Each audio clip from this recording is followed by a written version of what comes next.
nanohub.org. Online simulation and more for nanotechnology. Welcome everyone to our new installment of our series on machine learning for material science.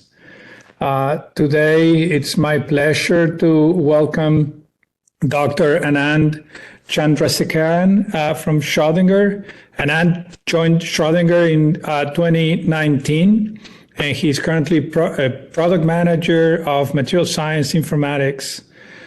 He graduated from the group of Nicola Marsari at the Swiss Federal Institute of Technology in Lausanne, Switzerland, with a PhD in material science. And before joining Schrödinger, he worked in the group of Professor Rampi Rampasand on a number of topics, including polymer informatics and machine learning, force fields. And we look forward to hearing what Anand has to tell us today. Thank you, Anand. Thank you, Alejandro, for the wonderful introduction. I'm really grateful to be here. All right. Let me get started. So my name is Anand Chandra, and I'm the product manager of material science informatics at Schrödinger. So today's webinar is going to be about how we can use machine learning in material science, especially in combination with physics-based simulations. And I'm going to explain how we do this within the Schrödinger platform, both in terms of our software that we have and also in terms of the scientific case studies that we've done within the company as well. So Schrödinger is a computational chemistry and a computational material science company, and we are more than 30 years old right now, and we have a lot of expertise in physics-based simulations, and by that I mean quantum mechanical simulations for gas-phase molecules using a tool called Jaguar, which performs really fast calculations for large molecules in the gas phase. And also we have a quantum mechanics GUI for quantum espresso for doing quantum mechanical calculations for solid state systems and interfaces. And we also have a number of molecular dynamics workflows based on our MD engine, Desmond, which allows you to do GPU-powered molecular dynamics of a large variety of systems, such as polymers and organic molecules and formulations and micelles and higher-level coarse-grained simulations as well. So in addition to the physics-based simulations, we also have a variety of machine learning tools that interface with our physics-based simulations.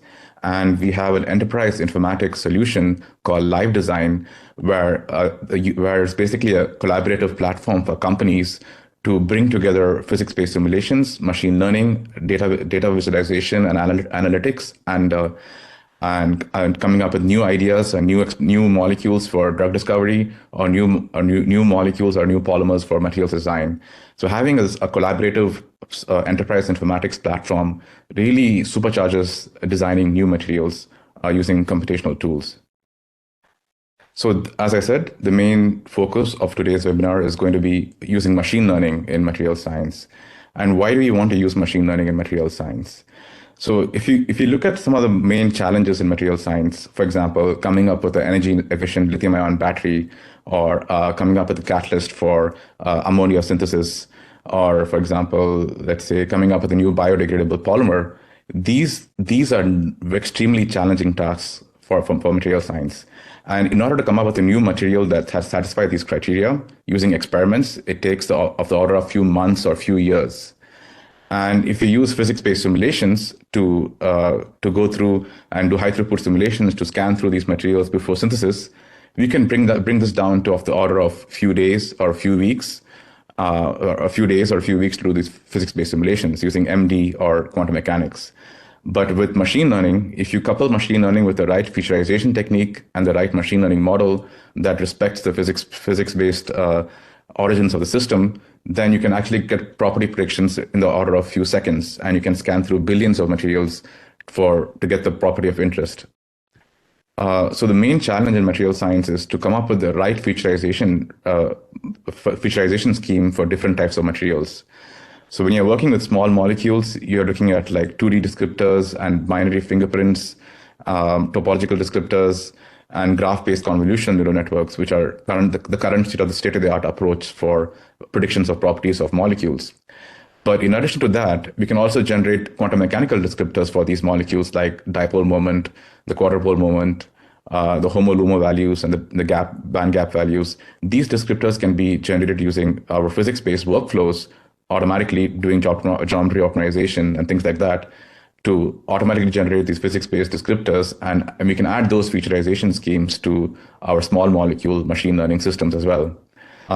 Similarly, for polymers, we can't just treat polymers as a molecule because we know that large molecular weight polymers have different types of physicochemical descriptors that are important to capture properties like the glass transition temperature or the dielectric constant, for example.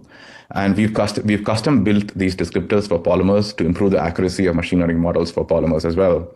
And in some cases, machine learning may not be the right tool for polymers. For example, for copolymers or for polymer blends, in those cases, we can actually use our MD-based tools to get more accurate properties for these more complex systems, material systems.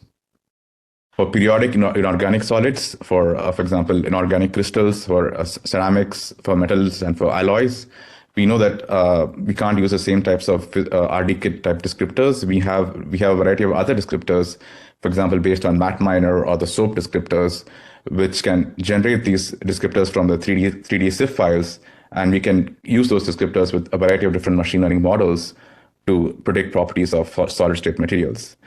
Finally, for formulations and mixtures, sometimes you have a mixture of a variety of different molecules with different compositions. And for example, a polymer plus a molecule at different molecular weight ratios. And we need to generate descriptors for each of these individual components separately, and also take into account the composition of that particular material in the overall formulation. And that descriptor needs to be provided to the machine learning model. So all these tools can be used to make machine learning models for a variety of different materials. The most well-established tool that we have within Schrödinger to make machine learning models for molecules especially is called AutoQSAR. And AutoQSAR is a fully automated machine learning tool within our Maestro GUI platform solution, where you load a CSV file with a list of molecules. For example, you can load a CSV file with one column as a SMILE strings and the other column as a property values. And AutoQSAR, and you hit the button train, and AutoQSAR automatically generates all the descriptors and fingerprints. It removes unwanted fingerprints based on the Pearson correlation, and then it does a variety of different machine learning models depending on whether you want to do classification or regression. And it also does multiple train test splits, and it gives you a report saying that this is the top performing model. These are the top 10 performing models. Once you have these top 10 performing models, you can easily just draw a new molecule and make a prediction for that particular molecule. So one example here is shown here for AutoQSAR for ionic liquids. So we downloaded this dataset of 392 ionic liquids from the NIST Thermo database. And this 392 ionic liquids have associated electrical conductivity value. And here you can see these are actually two molecules, not a single molecule. But AutoQSAR is able to handle this particular format as well. It's just two molecules separate, the SMILE strings of two molecules separated by a dot. And we can load this into Maestro. We can visualize a 3D structure if we want to. And we can create machine learning models for these type of molecules. And in addition to the list of the top performing models that you see here, AutoQSAR also has a visualization scheme here. For example, the red parts of the molecule, the fluorine atoms here are contributing to an increase in the electrical conductivity, whereas the blue parts of the molecule here are contributing to a decrease in the electrical conductivity. So this type of feedback of the machine learning models on the atomic contributions really helps us design new chemistry and understand what's going on and what types of substructures are more important for what properties. But recently, so AutoQSAR is quite old. It's a very mature technology that works for small data sets for anywhere from 30 molecules to 5,000 molecules. But more recently, we've developed a tool called DeepAutoQSAR, where we've incorporated all the latest and greatest deep learning methods based on neural networks. For example, dense neural networks, also tree-based models like random forest regressor, XGBoost, and variety of other models, transformer and graph convolution based models into this particular tool called DeepAutoQSAR. And we know how difficult it is to train these deep neural networks. We have to be very careful about hyperparameter optimization and also look at different types of how do we counteract overfitting and things like that. So all these processes are completely automated using DeepAutoQSAR. So DeepAutoQSAR will output the 5 best models with the automatically optimized hyperparameters for a particular neural network architecture. And you can use those 5 best models to also get an uncertainty estimate, a standard deviation across the 5 predictions. So this will give you a rough estimate of how uncertain your machine learning model is in terms of the confidence of the machine learning model. Because we do know that we have to be careful that machine learning models can be quite bad at extrapolation. So having at least some measure of uncertainty, either based on the similarity or based on the standard deviation, would be useful to see how confident we can be about our machine learning model. So a quick comparison of, I'm going to compare how AutoQSAR versus DeepAutoQSAR using a particular case study here. So this data set was actually generated by a colleague of mine, Garvit Agrawal, in Schrödinger. And this is the data set of 1,400 homobenzylic ethers. And these molecules were used as potential candidates for redox flow batteries.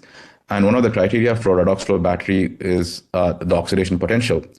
So we wanted to create a model for the oxidation potentials for this class of materials so that we can screen a more number of molecules using the machine learning model as opposed to using DFT. So we collected this data set from a CSV file and loaded it into Maestro and ran AutoQSAR and DeepAutoQSAR. And we can see here that traditional AutoQSAR, which has more traditional methods like kernel partial least square regression or multiple linear, in this case, the best model was the multilinear regression model. The R-square was around 0.94. In the case of DeepAutoQSAR, which is the best model, was a neural network with a test R-square of 0.98. So we see that based on internal case studies, we see that once you have more than around 500 data points, there's a strong likelihood that a deep learning approach is going to benefit your particular application. And with DeepAutoQSAR, you can actually train it on a GPU to make the training even more faster. So this model was trained for 4 hours on a GPU to get this particular performance. So in addition to so both AutoQSAR and DeepAutoQSAR are based on the SMILE strings and 2D featurization schemes. But we know that for many cases and for many materials classes, those 2D featurization techniques is not sufficient. So we can actually generate more types of descriptors. For example, we have a molecular materials descriptor panel, which can generate organometallic descriptors for different metal centers. You can specify the metal center, and it can calculate properties like the buried volume, the bite angle, and cone angle of those organometallic systems, optimized with DFT level accuracy. We also, if you want a faster descriptor, we can actually calculate certain descriptors using semi-empirical approaches. For example, if you want a quick estimate of the dipole moment or the HOMO-LUMO value using MOPAC, you can get this using this panel. And if you want a full DFT calculation to get DFT level accurate descriptors, taking into account the geometry optimization and other steps in the DFT workflow, you can run Jaguar to get DFT descriptors. And once you have all these different descriptors, you can actually add them to AutoQSAR or DeepAutoQSAR as additional descriptors and run machine learning model for that particular property. Similarly, for inorganic systems, you can actually generate some inorganic descriptors. For example, all these element descriptors, oxidation state descriptors, and structure descriptors are actually MatMiner-based descriptors that we've inbuilt in the backend, and we can go directly from a CIF file to the MatMiner descriptors. We have some intercalation descriptors that are specific to lithium-ion cathode materials that take into account the environment around a lithium-ion solid-state system. And these descriptors can be used for example, training a machine learning model for lithium-ion cathode materials.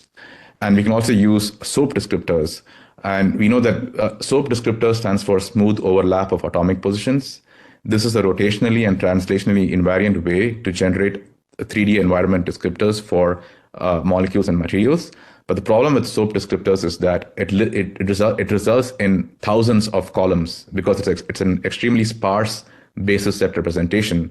So we can do dimensionality reduction with principal component analysis And you can say, for example, generate soap descriptors with 10 PCA components, and it would generate that and save those 10 PCA components into the project table in Maestro, and those descriptors can be used in machine learning.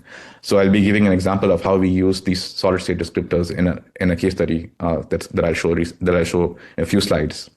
And finally, for example, for polymer materials, we have a specific panel that can generate polymer fingerprints and polymer descriptors. And to go into more detail about these polymer fingerprints and polymer descriptors, this slide demonstrates how we can improve the accuracy of models by taking into account specific descriptors that have been tailor-made for polymers. For example, we loaded around 315 polymers from the Pisarano Polymer Handbook with glass transition temperature values. And if we load these datasets into AutoQSAR and train a machine learning model, we get a root mean square error of around 38 Kelvin for the prediction of the glass transition temperature error. However, if we provide some custom polymer fingerprints, for example, we provided topological torsion fingerprints for these polymer repeat units, and these topological torsion fingerprints were actually normalized with respect to the repeat unit. So as the polymer repeat unit becomes bigger, your fingerprints don't change, because we're dealing with large molecular weight polymers here, and your polymer property should be invariant to the repeat unit representation. So we normalize the topological torsion fingerprints with respect to the repeat unit. We also put in some additional descriptors like the length of the side chain and the backbone, for example, and the number of fused ring atoms, which change the polymer chain stiffness. And once we do that, we can actually bring down the root mean square error considerably from 38 Kelvin to around 11 Kelvin. So these descriptors can be generated very easily using our tool. So I'd like to give another case study for machine learning for molecules. But in this case, the descriptors that we're going to be using here are actually going to be, in addition to 2D descriptors, are actually going to be obtained from molecular dynamics. So this example shows how we went about first extracting data sets for viscosity. So we went through literature values, we went through literature data sets carefully, and we selected organic molecules which were not charged. We removed any extreme values of viscosity and temperature, because we're trying to make a viscosity model to predict the viscosity of any molecule at any given temperature. And as you include more and more extreme data sets, like if you have an outlier at 1000 Kelvin, your machine learning model is not going to be great. And since we collected data set from multiple data sets from literature, in some cases there's a positive deviation of viscosity with respect to temperature, and this is because of mismatch from different literature sources. So we made sure to remove any positive deviations from, like, your viscosity should be decreasing with temperature for molecules in general. So we made sure to remove any positive deviations of viscosity with temperature and make sure that the data sets was consistent. So this is the distribution of your viscosity, and this is the distribution of the temperature of the measurements in which the viscosity was made. Overall, we had more than 1,000 unique molecules with viscosity measurements, and the temperature ranges from 227 Kelvin to 404 Kelvin, and the viscosity ranges from 0.1 to 26 centipoise. So the goal is, can we create machine learning models for this particular property as a function of temperature? So we tried two different models. One is descriptor-based approach, which is more similar to the AutoQSAR approach, where we generated RD-kit descriptors and Morgan fingerprints and also Matt-Miner descriptors for these molecules.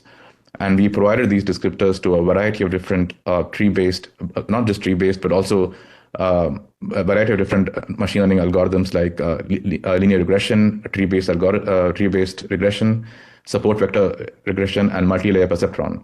And in addition to these RD-kit Morgan and Matt-Miner descriptors, we also added in molecular dynamics descriptors as well to see if it improves the performance. I'll go into more detail about the molecular dynamics descriptor in the next slide as well. And we also have a graph neural network based approach where we don't provide any explicit descriptors. The molecule itself is a graph, and the atoms are nodes in the graph, and the bonds are edges in the graph. And we compared these two different approaches. So the MD descriptors that we generated were things like heat of vaporization, density, and the Hansen solubility parameters from MD, and the root mean square displacement. So we had a total of around 8 MD descriptors that we calculated from these amorphous systems of these molecules. And we plugged in these descriptors to the tree-based models and the graph-based models. And one very illustrative graph here is shown here in the bottom right. You can see that the dark green line is the graph-based model for viscosity, whereas the cyan line is the graph-based model with MD descriptors. And we see that adding MD descriptors really drops the root mean square error for predictions of viscosity, especially when you have low dataset sizes of less than 500 molecules. And most of our customers, the biggest problem in material science, especially amongst our customers, is that they are dealing with small dataset sizes. So having the power of really powerful descriptors from physics-based simulations can really reduce the amount of data that we need for machine learning. And we also looked at, using the Shapley feature analysis, we looked at the most important descriptors for viscosity. And we were able to show that, for example, the heat of vaporization obtained from MD was the most important descriptor for a viscosity, and it was positively correlated with viscosity as well. And we provided the inverse of temperature as a descriptor because the inverse of temperature has a more direct linear relationship with viscosity as opposed to the temperature. And we see that as you expect, as you increase the temperature, the viscosity goes down. And yeah, so using a combination of 2D descriptors or graph convolution approaches plus MD descriptors, it seems to be the best way to go forward in obtaining accurate machine learning models, especially at low data set sizes. So in this previous case study, I talked about how we obtain descriptors from molecular dynamics. Similarly, we can actually obtain descriptors using DFT. So one particular case study here is we obtained a database, this database of optical properties of organic chromophores, of organic compounds. So these organic compounds and their optical properties are extremely relevant for photovoltaic applications and also for OLED devices. So this excellent paper had this dataset source of around 20,000 measurements. So the measurements of around 7,000 chromophores in 365 different solvents. And these are the different properties that were provided in the publication. Properties like the molecular weight, the absorption wavelength, the fluorescent wavelength, the quantum yield, the absorption bandwidth, etc. And these authors actually used a graph convolutional based approach to combine the chromophore and the solvent and to make the particular prediction. And these are the different types of solvents that were used in this particular database. So the approach that we took was slightly different. We actually generated the 2D descriptors and DFT descriptors for the chromophore, and we concatenated it with the 2D descriptors of the solvent, and we provided those combined descriptors to the machine learning model. And we provided it to a list of machine learning models like multi-layer perceptron or XGBoost and random forest, etc. And we automatically select the best performing model for a particular property. So the Deep4Chem is the one that was published in literature. The blue line is MaxIML, which is our internal benchmark, a Schrödinger machine learning model. And the orange line is orange bar is the Schrödinger machine learning model with DFT descriptors. And for most cases, we see that adding DFT descriptors is an improvement in producing a reduction in the root mean square error for most of the properties. So we can actually look at what are the most important descriptors for these optical properties. For example, for the maximum wavelength of absorption, this is the property that we're trying to target. This is the experimental property. The most important property was the scale band gap, which we calculated with DFT. And the second most important property was the lambda max absorption that we calculated with DFT. So this is not surprising at all that these highly customized DFT descriptors are actually the ones that are most important for these optical properties. So this is a very strong, shows you how powerful physics-based descriptors can be in calculating these optical properties. The next case study I'd like to talk about is machine learning for the volatility of organic molecules. So volatility is something that's extremely difficult to calculate using physics-based simulations. And that's one of the reasons why we want to calculate volatility with machine learning. And we collected a data set of around 1,100 organic molecules and more than 12,000 experimental measurements.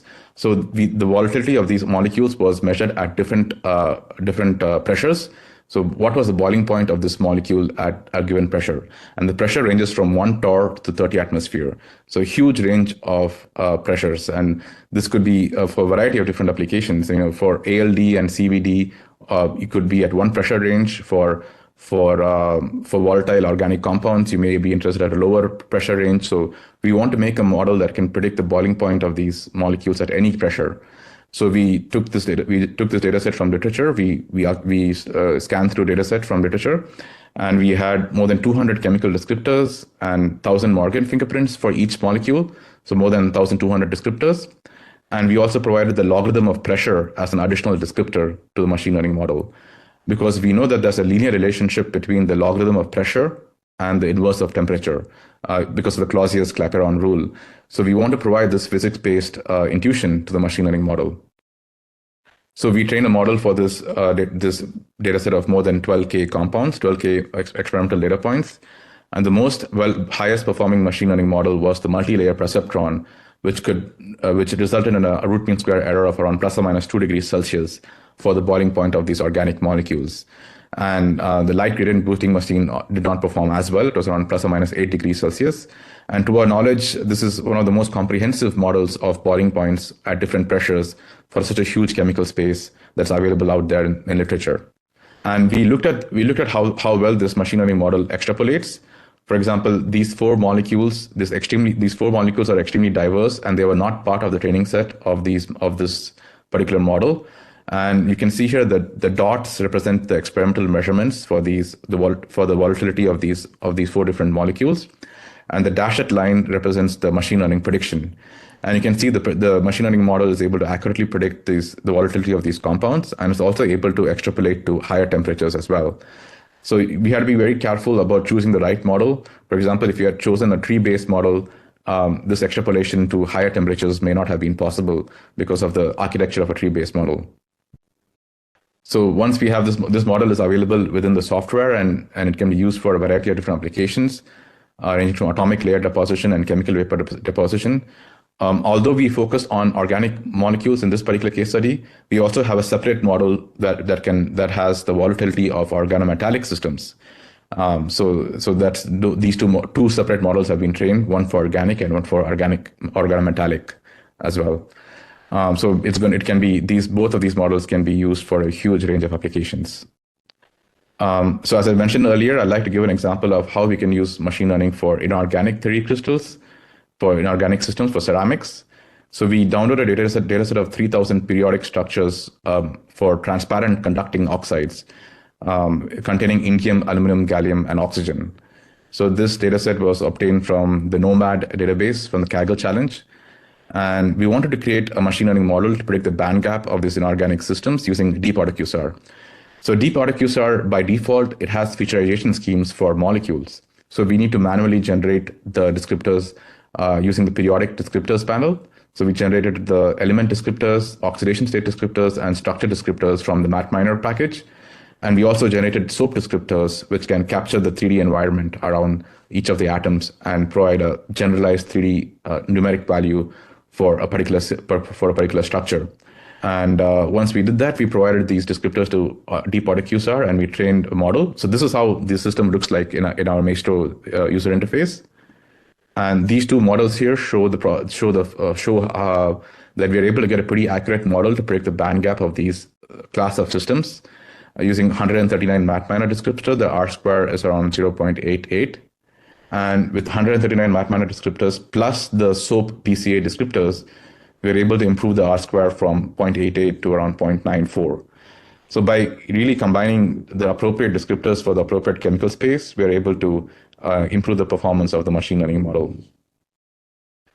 So many of the case studies I showed earlier are machine learning models that are trained within Schrödinger. And these machine learning models are actually available within the machine learning property prediction panel in Maestro. So the user can for example, draw a molecule or an organometallic molecule, and they can predict the boiling point of these molecules at any given pressure. Similarly, they can predict the glass transition temperature of a polymer, of a homopolymer, using the machine learning model. And we also have the frequency-dependent dielectric constant and dielectric loss of different polymers as a machine learning model.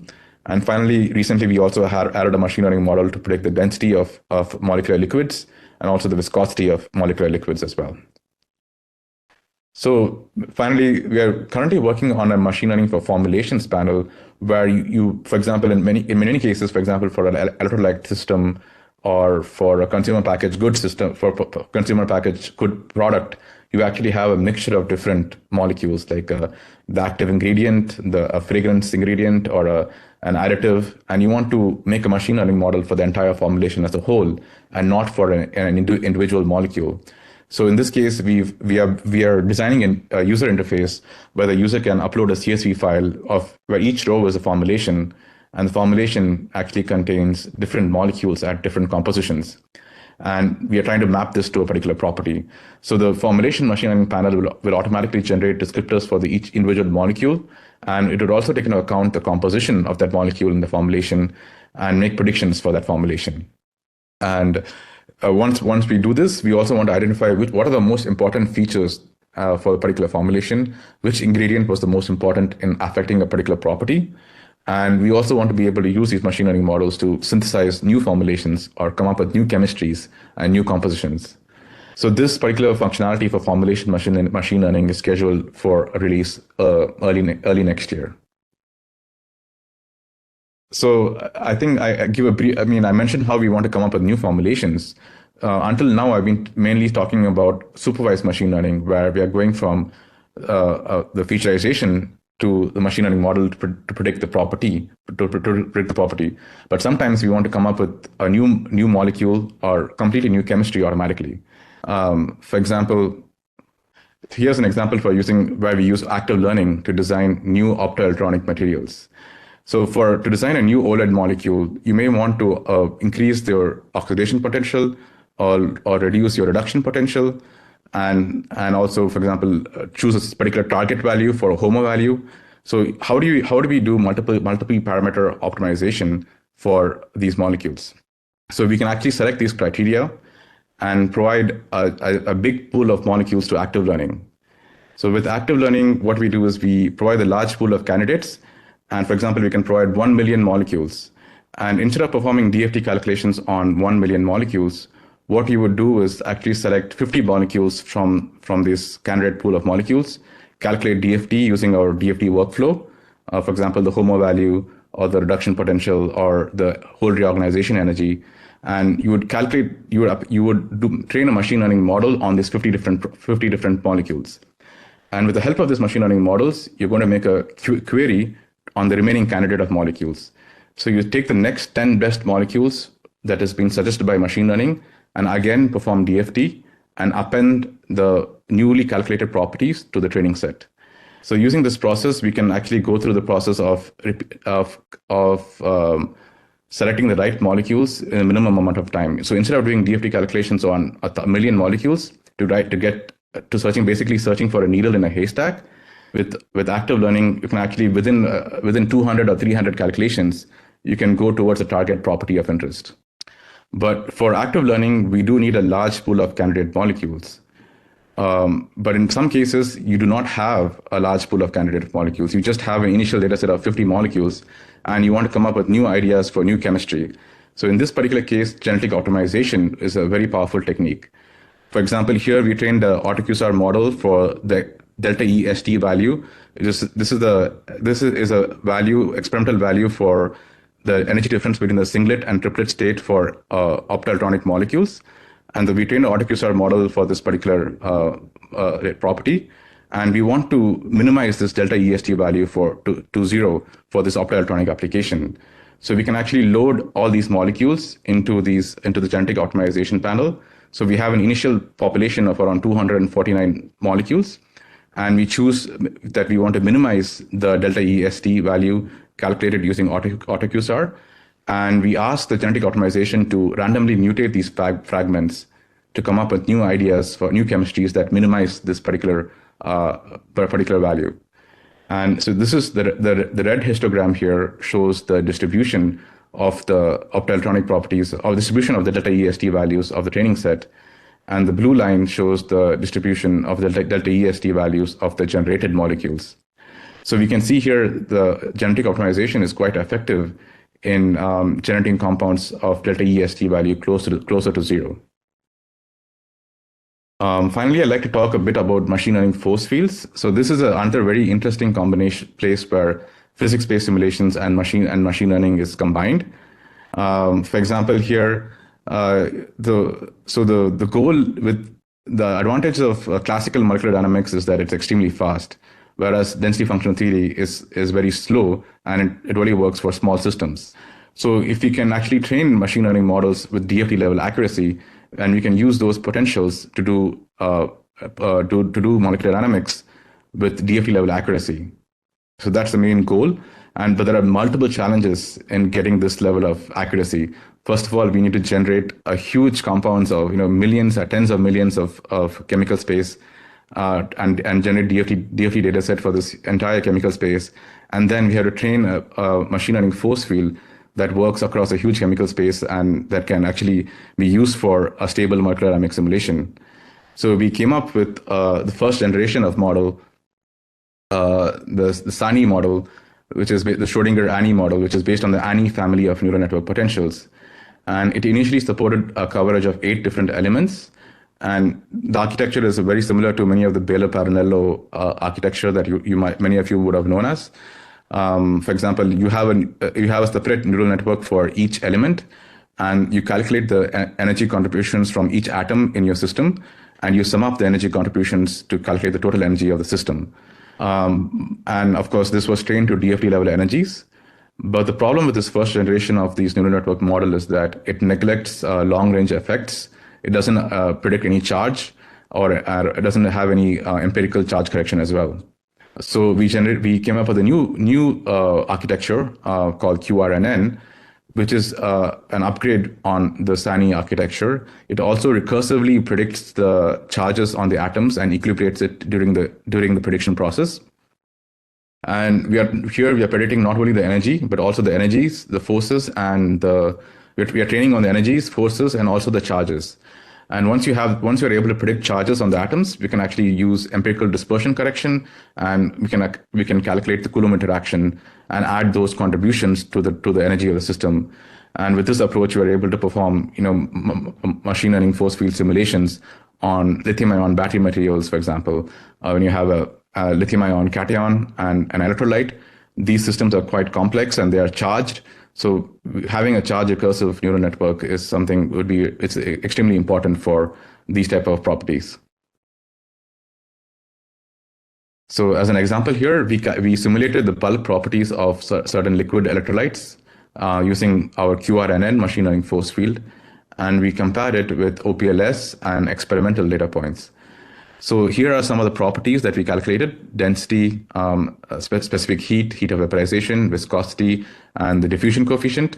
And we noticed that the machine learning force field actually outperforms OPLS especially for properties such as the diffusivity and viscosity. So this is a really, it's extremely difficult to train these machine learning force fields because of the quantity of data that you need. But within Schrödinger, we're going to make this functional. So we're going to allow. So these force fields are actually going to be available soon within the software, and eventually by later next year, we plan to have a solution where the user can actually fine-tune these models for a particular chemical space and run machine learning force fields for a particular chemical space. Finally, I'd like to wrap up about my talk here about talking about a bit about our enterprise informatics solution called Live Design.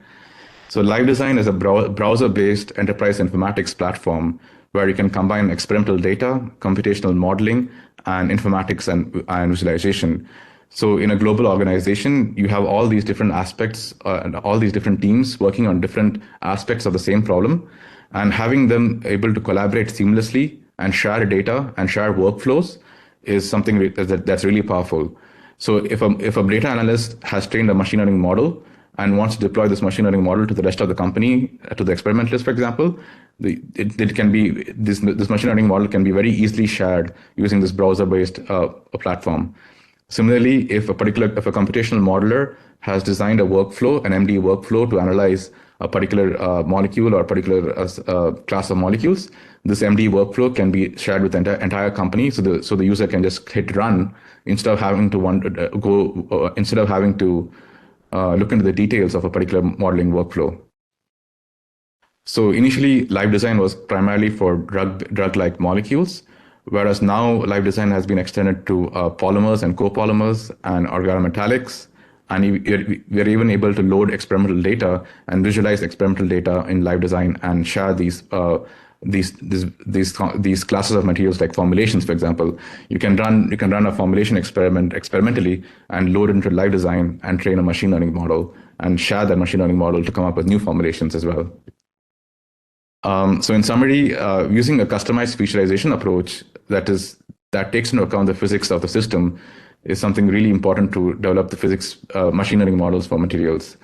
And Schrödinger has a variety of high throughput physics-based modeling techniques based on QM and MD that really helps us to generate these descriptors to take machine learning to the next level. And we've demonstrated that machine learning can be applied successfully to a huge range of material systems, ranging from molecules to polymers to organometallics. And with live design, which is a web-based platform, we can actually deploy these machine learning models and physics-based workflows and actually collaborate on designing new materials. And finally, we also have machine learning force fields that have been trained with DFT level accuracy so that it can do MD simulations that would otherwise not have been possible. With that, I'll be happy to take any questions. Thank you very much, Anand. This was a terrific presentation. There was lots of discussion on the chat and Q&A and back and forths. So let me ask a few questions. And let's start with the following. There's a series of questions about fingerprints. So first of all, just to make sure we're on the same page, what are fingerprints in machine learning? And can you tell us about your sense of the value of adding DFT fingerprints, given that they're costly, right? So how do I decide? Do I need do I need to spend the time doing DFT, or I can just avoid it? So let me answer the first part of the question about fingerprints. So here, the fingerprints are basically substructures that if that particular substructure is present, that particular bit, so you have a vector of say 1024 columns, and one particular column, if a particular substructure is present, then that particular column is switched from 0 to 1. So it tells you basically if a particular substructure, for example, like a sulfur double bond benzene ring attachment is present or not.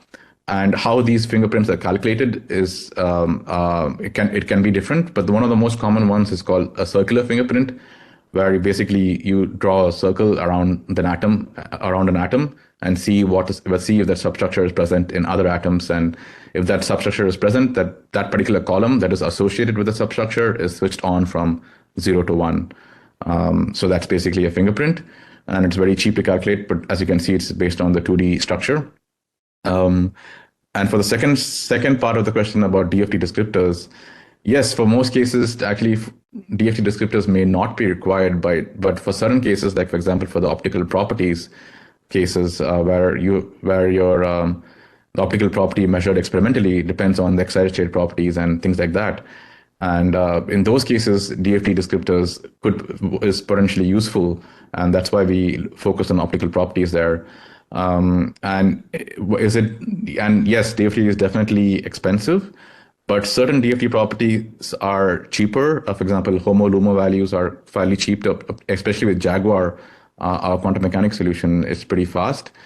Other excited state properties with DFT are obviously much more expensive. And if you want to avoid DFT, I can think of a few strategies. One is using semi-empirical descriptors like MOPAC and XTB. These semi-empirical descriptors are quite fast, not as fast as 2D, but they're definitely much faster than DFT.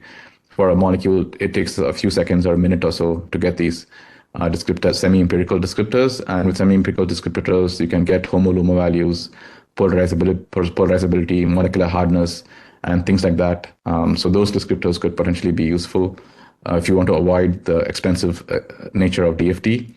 And finally, we're also looking into transfer models where we are, like for example, for the optical properties, we are trying to predict the DFT descriptors and then predict so multi-fidelity or transfer learning, where the machine learning has seen the DFT descriptors, but then it's able to predict the DFT descriptors and use that as input for the experimental property. So those are different strategies to avoid calculating descriptors with DFT. Yeah. And our experience is very much problem dependent, right? It depends how much data you have. So that's related to another question. Someone was saying, well, how do you do so well with only 300 data points? And this person was surprised at the accuracy. So maybe you can comment on that, on how the amount of data and the quality of the descriptors affect the accuracy of a predictive model. Sure. For 300 data points, for example, AutoQSAR can handle it quite well. And the reason is that it focuses on machine learning models such as kernel partial least square regression or multilinear regression. So these models are not designed to handle tons of data. They're actually designed for small data sets. And so they work quite well for small data sets compared to neural networks, for example. Similarly, Gaussian process regression is something we've used for small data sets for polymers. Gaussian process regression is also something that works reasonably well for small data set sizes. And in addition to Gaussian process regression, the additional benefit of Gaussian process regression is that you get the uncertainty as well. And someone asked, I think I saw a question if an ensemble is used. And yes, we do use ensembles for most cases. Like when we make for example, in the final slide, I showed you a model for delta EST AutoQSAR. And that is actually an ensemble of all the top 10 models that AutoQSAR has used. And definitely using an ensemble is really helpful when you're dealing with small data set sizes. So we do that. We do that for AutoQSAR and DeepAutoQSAR. So I think for small data set sizes, using an ensemble and using machine learning models that are not neural networks is going to be really helpful. Yeah. Very good. So maybe we have time for one more quick question and answer. So the question and a related follow-up is, how do you make sure DeepAutoQSAR doesn't overfit? And potentially related, how do you automatically optimize hyperparameters? So the way we benchmark DeepAutoQSAR is through fivefold cross-validation metrics. So, for example, when we, for example, this particular slide here, which shows DeepAutoQSAR performance, this is actually on the holdout set. The test that is a test set that the DeepAutoQSAR has never seen before, and we just do a random split, 80%, 20 or 90%, 10%, and the 10% is completely kept apart. And within the 90% training set, we do fivefold cross-validation, and we select the best model based on the fivefold cross-validation.